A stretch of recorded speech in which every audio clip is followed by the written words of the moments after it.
ভুল সিদ্ধান্ত গণতন্ত্রের উত্তরণকে সংকটে ফেলবে বললেন তারেক রহমান।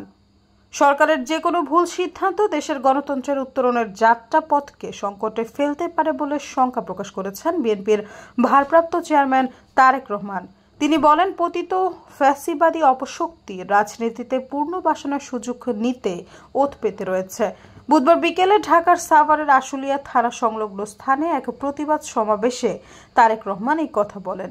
গত বছর শেখ হাসিনার পতনের পূর্বক্ষণে ৫ আগস্ট আশুলিয়া পুলিশের গুলিতে নিহতদের লাশ ভ্যানে করে পুড়িয়ে ফেলা হয়।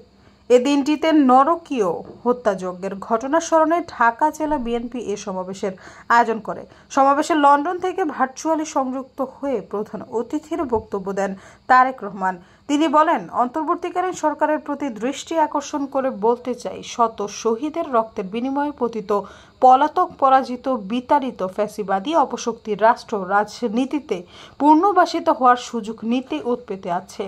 সরকারের যে কোনো ভুল সিদ্ধান্ত দেশে গণতন্ত্র উত্তরণের যাত্রাপথকে সংকটে ফেলে দিতে পারে।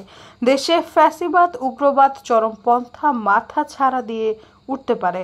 কাজেই এই ব্যাপারে আমাদের সবাইকে, বিশেষ করে অন্তর্বর্তীকালীন সরকারকে অত্যন্ত সতর্ক থাকতে হবে, থাকা প্রয়োজন।